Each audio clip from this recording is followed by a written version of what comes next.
Hello.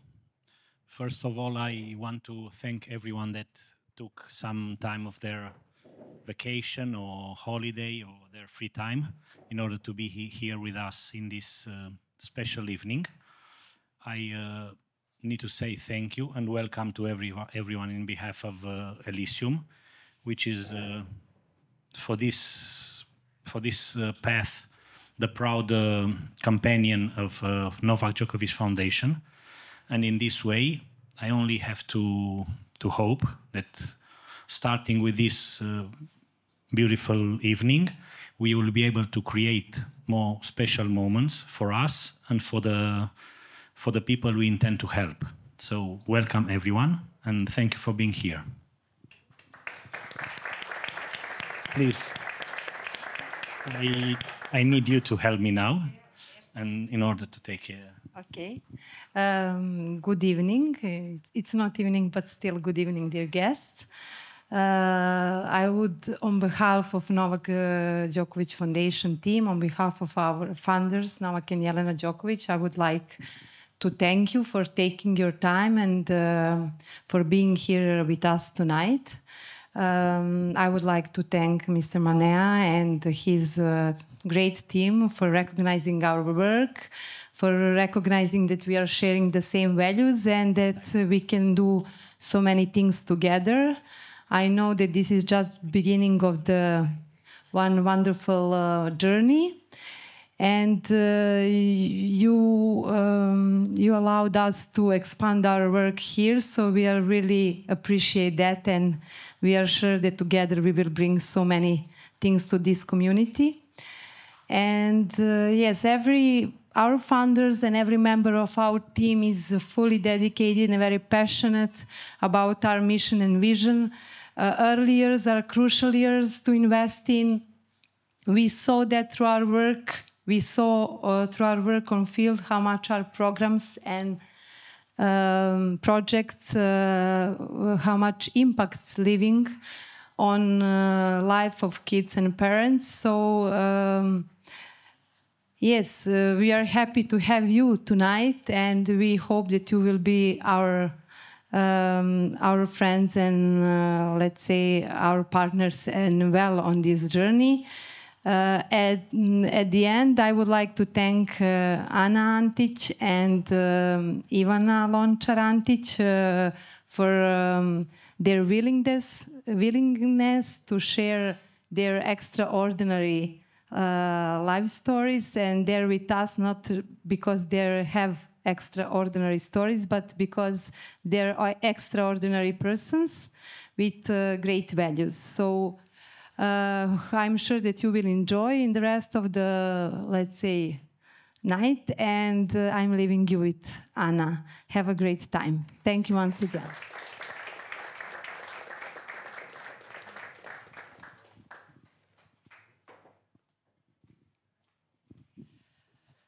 Hello from me as well.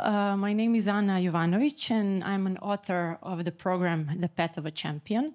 I would just like to say, as a former professional tennis player and a coach, what is really special about this program is actually having Novak Djokovic himself being part of the process of creating the program and actually being there in the beginning, in the first year, once we started having the workshops with parents. It's really dedicated to supporting parents in a very, very challenging role, which is being a parent in sport.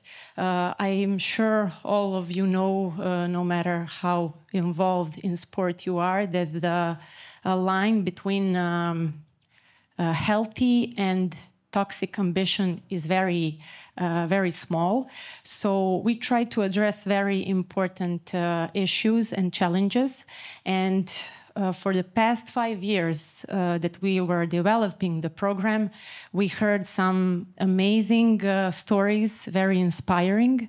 We learned so much from the champions, and we really have a pleasure and privilege to welcome tonight also very special two ladies who come from the family of true champions. Please welcome Ana Antić and Ivana Lončar Antić.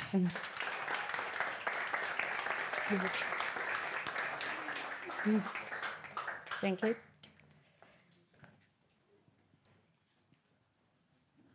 Ana, Ivana, thank you so much for being here with us. As Maya said, tonight, but in Serbia, it's night, and here it's a day. The topic that we are going to talk about is actually foundation and strengths of a champion.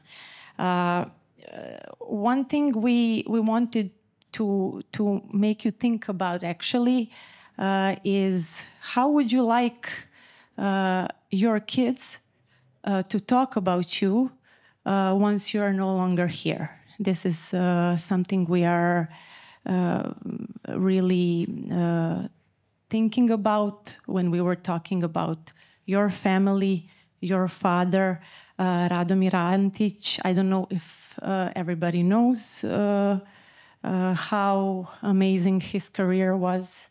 One of the three biggest football clubs in the world, right? Barcelona, Atlético, and Real Madrid he was coaching. So maybe to start from the foundation, how did your growing up look like in house of such a legend, and you didn't choose to go in the direction of sport? To start from there. First of all, I want to thank you all for having us here, for listening to our story, and for having us here with Elysium and Novak Djokovic Foundation. It's a huge honor because we respect the values the foundation has, and the two companies, we think we're very much aligned. So when you called us first, we really thought we could have a story to tell, and we hope to inspire others from the bottom of our hearts and from our true story. Yes, as you mentioned, I grew up, I lived next to a father who was first passionate of his family, and then he was passionate about his profession, which was his football, first as a player and then as a coach. He was a good player, an excellent coach, but overall, he was an amazing person. He was an amazing parent, but also a good person. And when he passed away, we got so many messages and comments on people saying how nice he was, how humble he was, how he talked a taxi driver, a waiter, so many people saying that they had a good memory of him because he was so humble. And that's something that's the legacy he left to us. And that's something that I try to tell my daughters. It's very important to stay grounded, to give the importance to people who really need it, to share your experience. And also, it's true that I didn't continue to be in sports, but in every part of my life, I was a fashion stylist, a fashion editor, I managed a fashion brand, and now I have my own company. But every single thing I do every day, I use my father's words and his legacy, and all the doors are open for us in many places. And I think okay. And I think that's something that me as a parent and as a mother, that I want to give an example to my daughters, that they remember me in that way, and that always can help other people and encourage other people and inspire other people. Thank you so much for sharing that. So this is what was focused basically on love and freedom, and outcome was not the focus, right? You were giving the freedom to choose whichever profession you want, which is very, very rare, especially in such people with such a huge success in sport.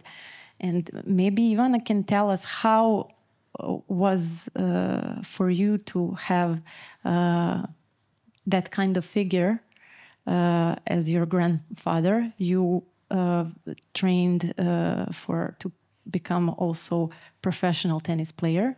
you didn't go in that direction. Today you have a different career. Maybe you can tell us about your career today and then how your grandfather, as well as your father, affected that decision and the path. Well, I firstly wanted to thank you for having us, and it is very special for us to be able to share our story and maybe help other people. And coming back to your question, nowadays I work as a football agent in a football agency. And when I stopped playing tennis, I thought I would never be able to be a coach or help other people because I was afraid of seeing other people succeed and it not being me. So I thought that would be very tough. But at the end of the day, I chose this path, and I think I am exactly where I have to be because I have the ability to share my opinion and my story with our players today. And I help them pretty much in their day-to-day life, and they appreciate it. And everyone asks why I chose football. Well, I could have chose basketball too, thanks to my dad. But football just came to me and I had no other choice. And I'm very happy about it. And my grandfather is present every day with me because sometimes I get sudden inspiration. I don't know where it comes from. Well, probably from him. So for me, it is a pleasure and an honor to be his granddaughter and my dad's daughter and my mom's daughter also. But especially for my dad and my grandfather, because I'm sure they taught me all the values I carry with myself every day. And maybe not my football knowledge, which I had to work on, but my values are my biggest weapon. So, yeah, you were when we were talking about the topics we are going to talk about more on the panel. You mentioned something that was really inspiring. That is now when you work with athletes, it's huge. Let's say. Benefit for you to understand exactly what they go through because you were an athlete. So in one way or another, you can really use your experience and what you went through now, apart from other people who maybe know just in theory. So this is very interesting, as well as actually your brother has a son, right, who is also in professional football. Yes. So I have. This is interesting to see. So maybe the first generation skipped, and then the next one is in sport. Actually, we lived in England when we were little, so my brother couldn't continue his football career because he couldn't play in his division as a foreigner. But then his both children play football, and he encourages him every day. And I think the same as me, as we changed so many schools in so many countries. You were impressed when I told you 11 schools between kindergartens, universities and school, 19 houses, 5 or 6 countries, 10 cities. But at the end of the day, I think it all made us, all this multicultural experience made us a better person in order to encourage our children to play. We saw lots of footballers and sports people in our house around my father. And in order to also to encourage them to play, I think the message was always do what you want, and as long as you're happy. And that, I think, is the most important for them. Yeah, it sounds like you had pretty much all the freedom to choose and to make your choice. And one of the most important things that we reflect on and focus on, obviously, being a foundation dedicated to early childhood education, but especially in sport, education is very challenging. And we know that education is one of the most important values in your family. So how you managed with all this moving and changing the environment to just keep the balance between sport and education? You know, when I was small, I remember my father saying that he didn't have the support of his parents in order to play. They wanted him to continue with his career. he finished sports psychologist, which also helped him afterwards. But at that moment, he didn't understand. Even when he signed for Real Madrid as a coach, he called his father to say, "Dad, I signed for Real Madrid." And he said, "Okay, if that's good for you, it's good for us." You know, he wasn't even happy. So that's something I always had in my head. And I always thought, oh my God, you know, like his brother or sister had a different job and they were happy because they had a university career. My dad was studying, but he was also passionate about football and he chose football. And at the end, he was right. But it could also, you know, it was also a challenge and it could work or it doesn't. So, you know, it's always something that it's a huge risk. Regarding my children, I knew I was going to support them because I think football and sports in general, for example, for Ivana, tennis, it gave her the stability and the focus of the person she is today. She's very disciplined. She understands her colleagues and the people she works with. But also she's traveled a lot thanks to tennis. You know, tennis has opened her doors for other things. She met a lot of people. And I think that's super important for her everyday life nowadays. Ivana, how was it for you to play, actually? Did you ever have your grandfather watch you play the match? And what would he tell you? Was there a pressure or you were like inspired or? Never. So he would come and watch me, and he would not only come and watch my games, but he would come and watch me practice. He would drive me to practice pretty much every day for a few years. And then I'm going to share a story, and it's quite intimate, but I would go in the car, he would pick me up from school, and we would go to practice, and I would be focused on practice, and I wouldn't speak to him. And he would call my mom and ask, like, is she okay? Is she sad? Is she angry at me? What's wrong with her? My mom would say, no, and she would ask me, and I was like, no, I just like silence. I regret this. So, but he would drive me every day. He would love to come and watch me. He would sit there for 2 straight hours. People would come to him, speak to him. He wouldn't mind answering any questions.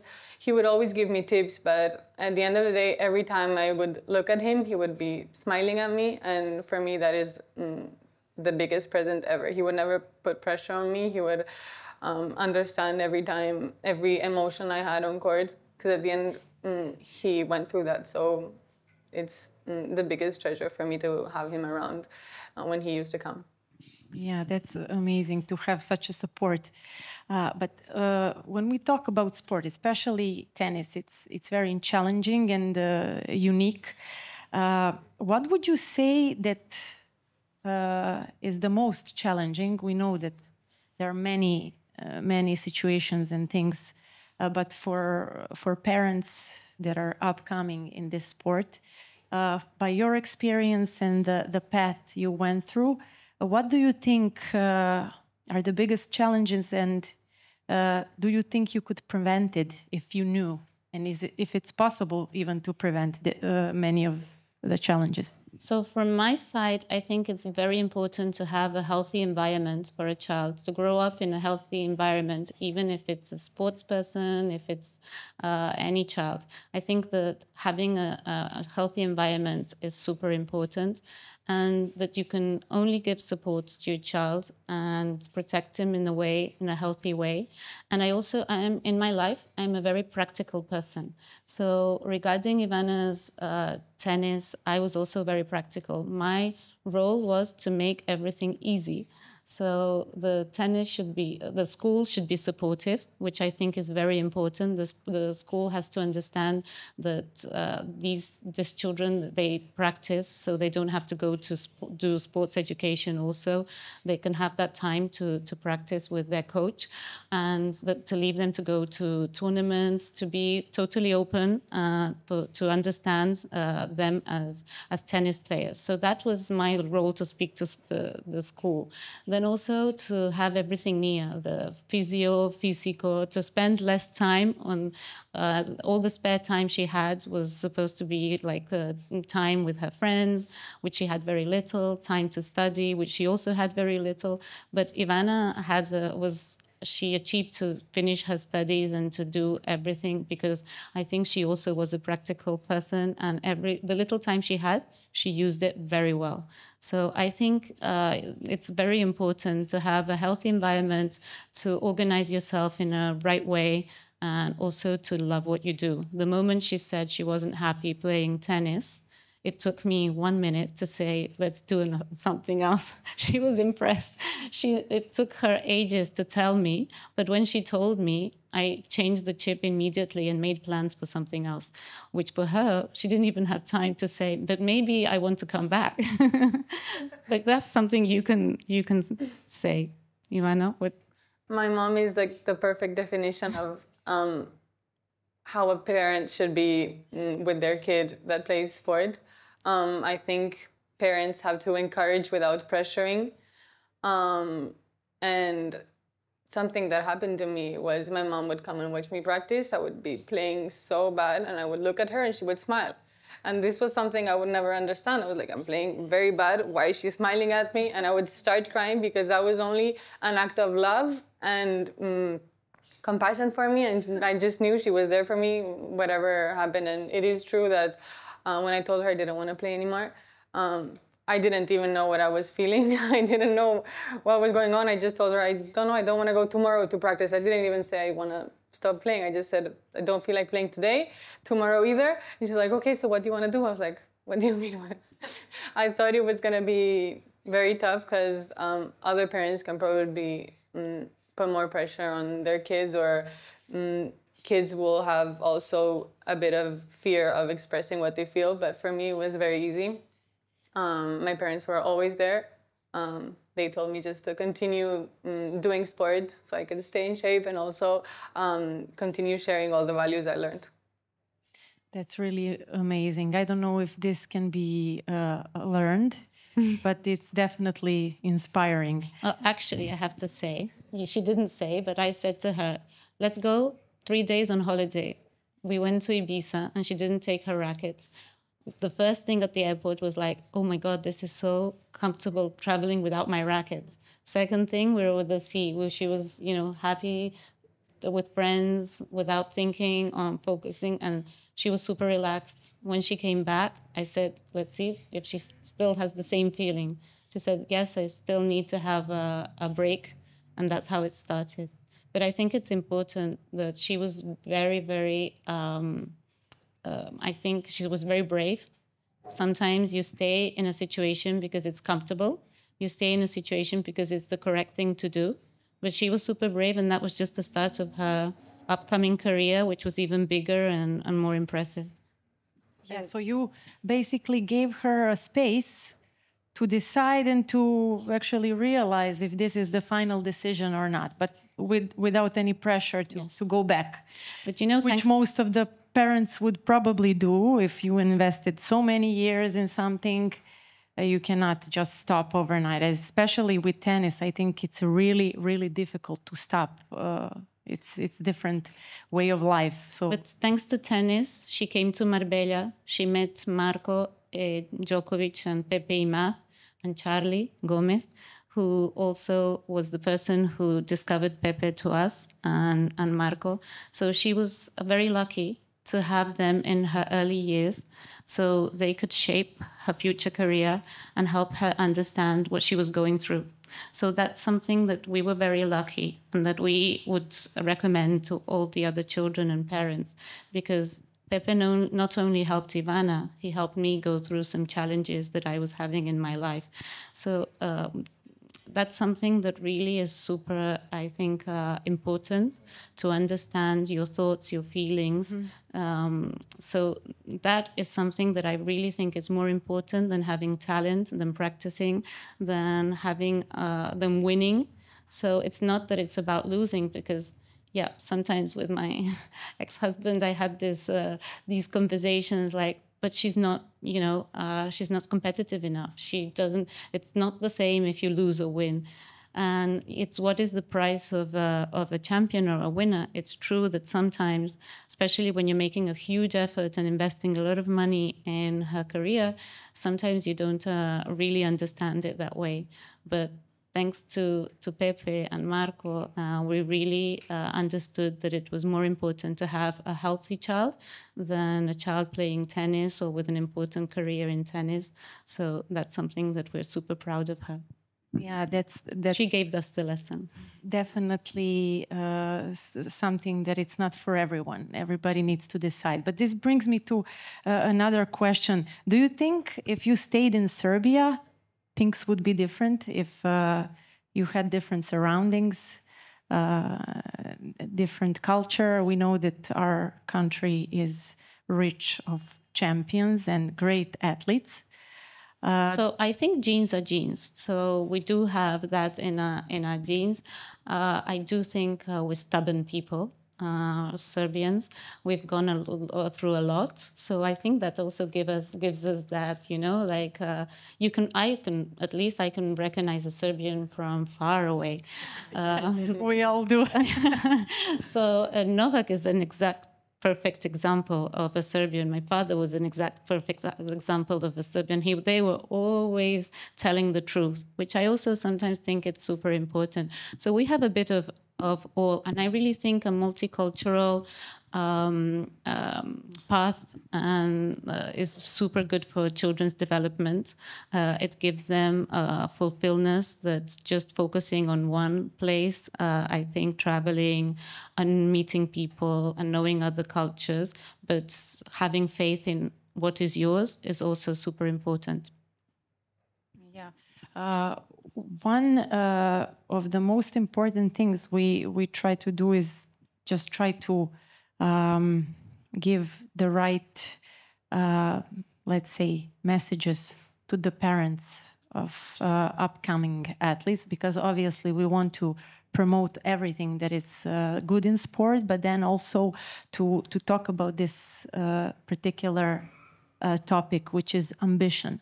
Do you think that people, often parents, mix up ambition and this healthy way that you see for your child and freedom? Mm-hmm. Do you maybe have let's say some shortcut? How can someone recognize the balance between motivating the child and having the right amount of interference? So we as parents, I think we didn't have the right answer. Even me living next to a father that was super competitive and that was super focused on his job, and her father that was also champion in a medal, Olympic medal winner, European champions winner, and had a very good career.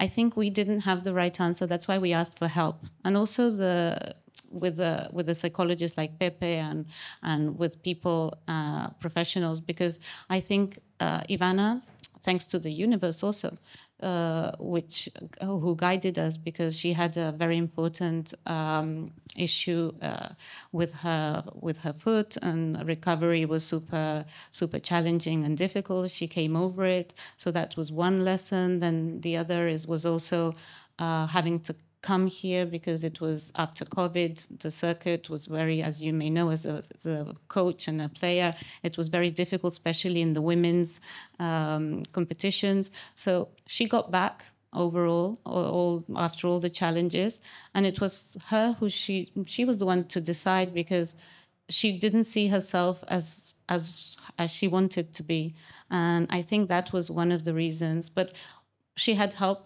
And I think we could only support her, even if we wanted her to be the top 10 player in the world. If she didn't believe in herself and she didn't think she could make it, I think it was her decision, and she was really realistic in this. I didn't mention in the start, but we are going to also have some questions. If anybody wants to has questions for Anna and Ivana, you are welcome to ask. And also we have our Instagram live going right now, so I think we also have some questions from our audience from Instagram Live. So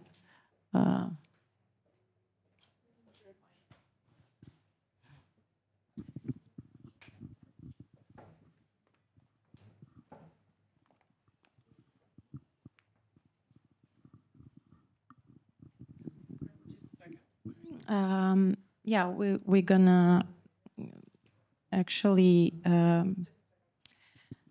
check in a second.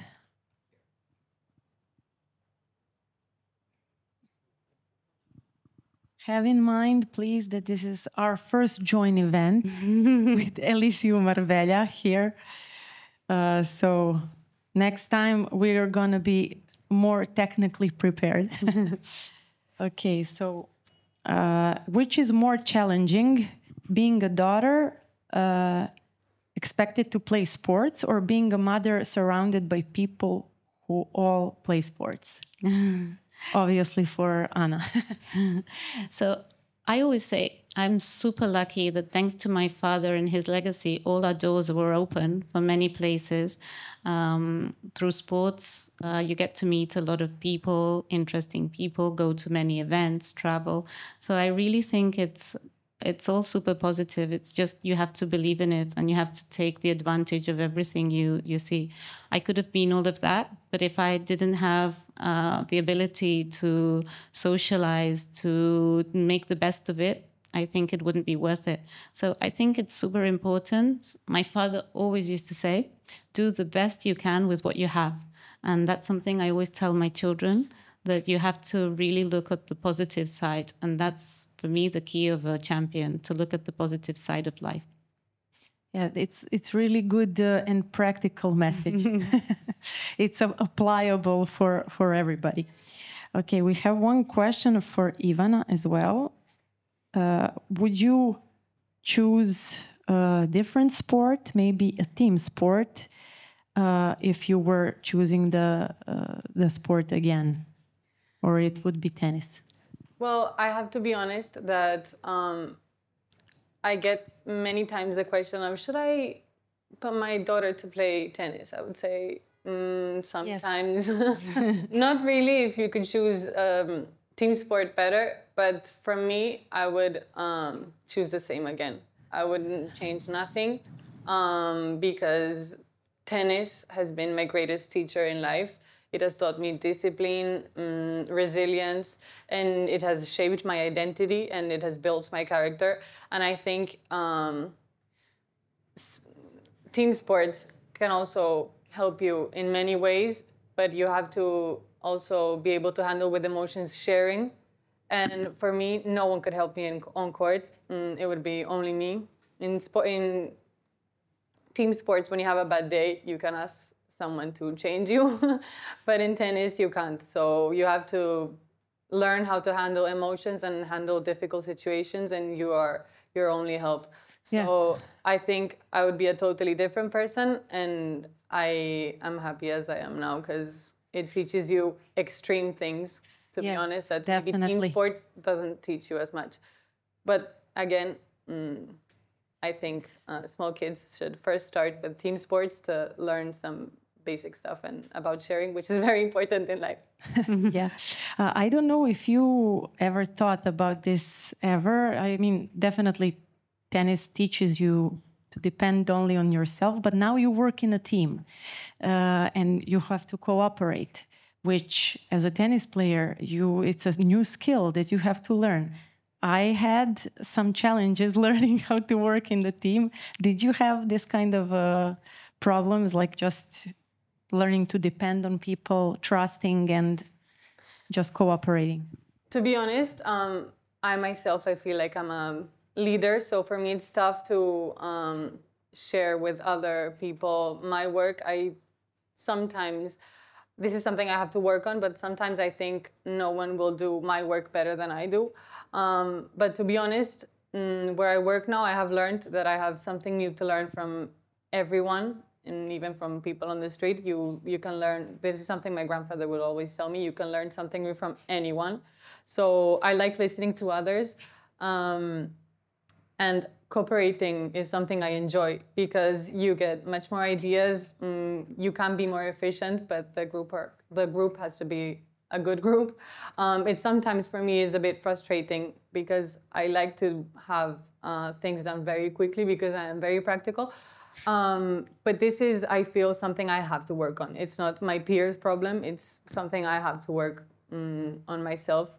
But yes, I think I had some trouble, but I'm handling it pretty well because I love to work on myself. So this is something. This is something definitely coming from tennis. Yes. Okay, and we have one more question from Instagram audience. Maybe meanwhile someone present will on the path of the becoming a champion, what was the most emotionally challenging moment for you, and what helped you keep going when everything seemed against you? I think, yeah, for Ivana. I really think we as people always keep the good memories in our head. The bad ones we tend to separate. But I have to say that the worst things that happened to me have taught me the most. So I encourage people that are having bad moments or tough times to fight, because I think these are the moments that most teach you. And for me, probably the toughest thing was when I broke my Achilles tendon. I played for 1.5 years. It was not completely ripped, because that would be impossible, but partially ripped. And I had to keep fighting because at the moment, without Pepe, Marcos, and Charlie's knowledge, I thought that was the only path. And I thought I had to fight and go through the pain. So probably that was the toughest moment. But personally, I thought the toughest moment was gonna be to stop playing, but my parents made it so easy that it was just piece of cake. It was so easy. So for me, probably it was when I got injured.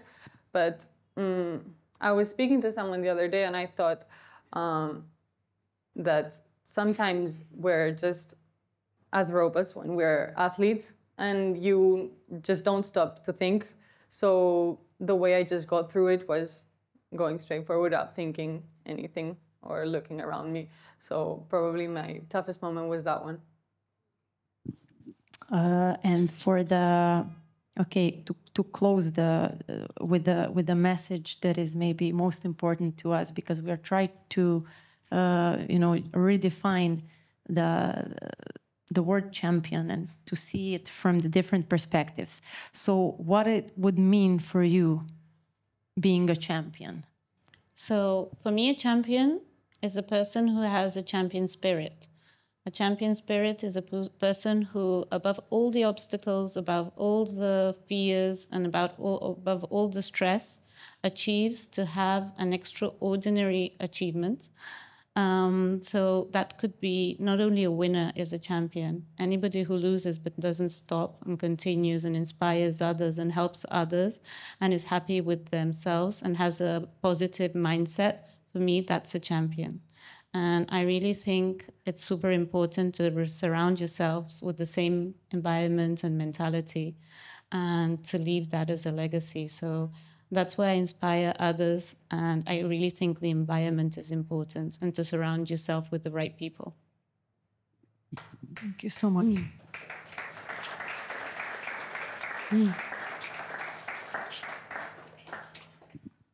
I mainly agree with my mom.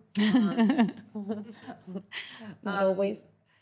And I think we have the perfect example in our own country. I mean, Novak is the biggest example of a champion, because at the same time he works on his emotions, which is something that nowadays athletes are not used to. And he raised awareness about this. And for me, a champion is someone that sets example, as my mom said, and is just a role model for the rest. And I think he is the perfect match for this. And can I just add something? I think knowing Novak, knowing big sportsmen and people like him, I really think it's important to be a champion on the spotlight, but also a champion when nobody's watching.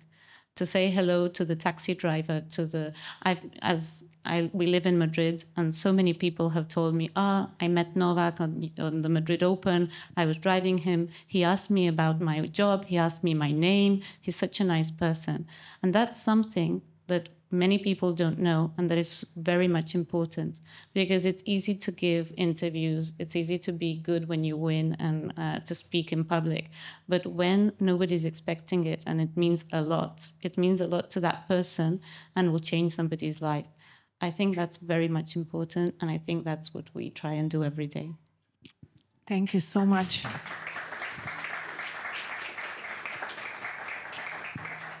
I think the key, what I would say, the key take and the message would be the importance of the family values and the support that goes through generations, if it's right, and if the values are love for sport, education, and freedom.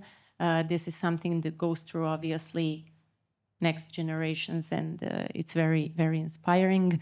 Thank you so much for sharing your amazing story with us, and hopefully we will meet again somewhere. Thank you for having us. Thank you. Thank you all, and I would like to invite you all for a cocktail that we are going to have.